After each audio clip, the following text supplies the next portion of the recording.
राधे राधे दोस्तों, कैसे हो आप सब। उम्मीद करते अच्छे होंगे। दोस्तों आज जो वीडियो मैंने आपके साथ शेयर किया है उसमें हमने तुलसी की लकड़ी का दीपदान, गंगा दीपदान घर में कैसे करें और तुलसी विवाह और देव दिवाली की थोड़ी सी वीडियो आपके साथ शेयर किया है।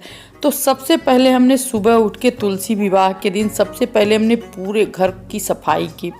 हालांकि दिवाली में सब सफाई हुई थी, लेकिन फिर भी हमने पूरे घर को अच्छे से साफ़ किया, झाड़ू लगा के पूरे घर को पोछा लगा के अच्छे से सफाई करके फिर मैं बना रही हूँ चौक। शाम को विवाह करना है तो मैं चौक बना रही हूँ।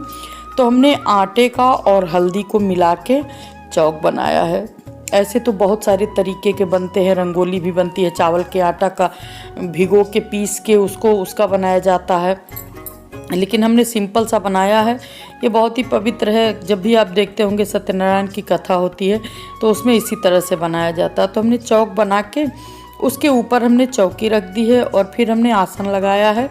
तो हमने साइड में तुलसी जी को रखा है और साइड में विष्णु भगवान को रखने के लिए इधर हमने लगा दिया है एक आसन, क्योंकि विष्णु भगवान को इसके ऊपर रखेंगे और तुलसी जी को साइड में हमने रखा है।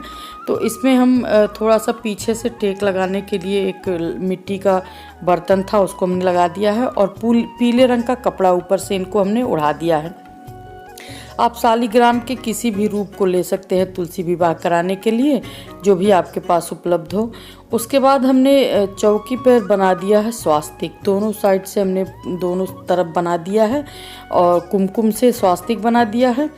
उसके बाद हमने एक छोटी सी सुपारी में जो कलावा आता है उसको लपेट के और फिर हम तिल के आसन बना के, क्योंकि व्रत है तो हम किसी और चीज़ का आसन नहीं बनाएंगे, तो हमने काले तिल का आसन बनाया है। उसी के ऊपर हमने सुपारी को रख दिया है। अब हम कलावा लपेट रहे हैं तुलसी जी को और उसके बाद हम दीपक जलाएंगे और फिर जो जितने भी फल वगैरह आप उपलब्ध करा पाएँ, जैसे गन्ना हो गया, सिंगाड़ा है, शकरकंदी है, संतरा है, जितने भी चीज़ इकट्ठा हो सके आप अपना इकट्ठा करके और फिर आप चढ़ाइए। इसको अच्छा भरना होता है तुलसी माता का, तो सारी चीज़ों को इकट्ठा करके हमने रख लिया है। हमने कुछ ड्राई फ्रूट्स भी रखे हैं, जैसे कि काजू है, बादाम है, मूंगफली है, मिश्री है, मीठा भी रखना चाहिए, तो वो सारी चीज़ें हमने रखा है। और तुलसी जी को ऊपर से हमने एक लाल रंग का कपड़ा बिछाया है, उसके ऊपर हम उनका आंचल बना के सारी चीज़ें उसमें रखेंगे। तुलसी जी को हमने थोड़ा सा सिंदूर लगा दिया है, बिंदी लगा दिया, उनको हमने चूड़ी पहना दी है। तो ये सारी चीज़ें तुलसी जी को चढ़ा के और प्रसाद भी रखा जाता है, भोग लगाया जाता है। तो इस तरह से इनके तुलसी जी की शादी की जाती है। आप अपने तरीके से जैसे भी करते हो कर सकते हैं, हम अपने तरीके से करते हैं। बहुत ज़्यादा तामझाम हम नहीं करते हैं, बस साधारण सा जिस तरह से हो पाता है उतना कर लेते हैं।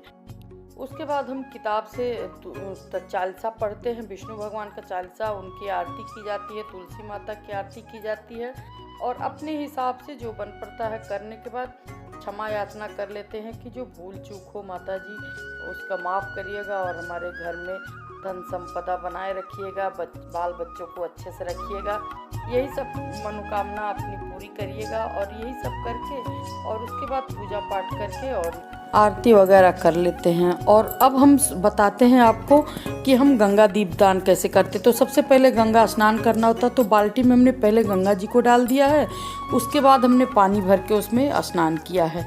अब हमने एक चौकी रखा, उस पर देखिए एक प्रात रख दिया, तो उसमें भी हम सबसे पहले गंगा जी को डालेंगे, फिर हम इसमें जल डालेंगे, क्योंकि सबसे पहले गंगा जी को ही डालना चाहिए। जल डालने के बाद गंगा जी को नहीं डालना चाहिए। तो हमने इसमें डाल दिया है और अब हमने जो फूल था थोड़ा सा उसको डाल दिया है और परात के किनारे किनारे हमने कुमकुम से टीक दिया है। उसके बाद इसमें थोड़ा सा तिल डाल दिया है और वस्त्र के रूप में हम डाल देंगे, इसमें जो कलावा होता है उसको डाल देते हैं। और उसके बाद हमने जो श्रृंगार का सामान रखा है इधर उसको भी चढ़ा देंगे। और मेरे पास पान का पत्ता नहीं था, आम का भी पत्ता नहीं था, इस तरह के कोई भी पत्ते, आप केले के पत्ते ले सकते हैं, आम के पत्ते या पान के पत्ते, किसी पे भी दीप जला सकते हैं। लेकिन मेरे पास नहीं था तो हमने दिए में ही जला दिया और बहुत अच्छे से तैर रहा है ये, तो इसी में हमने जला दिया है। और कुछ हमने मेवे रखा है भोग लगाने के लिए और श्रृंगार का सामान चढ़ा देंगे और यहाँ भी पूजा अर्चना करके गंगा आरती करेंगे और भगवान से क्षमा मांग लेंगे कि कुछ गलती हुई हो तो माफ़ करें। इधर हमने जलाया है, देखिए, तुलसी के लकड़ी का दीप। मैं पहले नहीं जला पाई थी तो इसलिए मैंने पूर्णिमा के दिन ही जलाया है, और इसको शुक्ल पक्ष में ही जलाना चाहिए। तो जब भी घर में आपके लकड़ियाँ सूख जाती हैं तो आप लकड़ी को, पतली पतली लकड़ी इकट्ठा कर ले, 7 लकड़ी का एक अच्छे से सूत से, कच्चे सूत से बांध के गट्ठर बना लें और उसको घी में डुबोकर इसको जला दें। ये दीपक बहुत ही फलदायी होता है, तो आप इसको भी ज़रूर जलाएं। तो इसी तरह हमने अपने कार्तिक के महीने का जो भी था आपके साथ शेयर किया है। अच्छा लगे तो लाइक, सब्सक्राइब, शेयर ज़रूर करिएगा। फिर मिलेंगे इसी तरह के बेहतरीन वीडियो के साथ।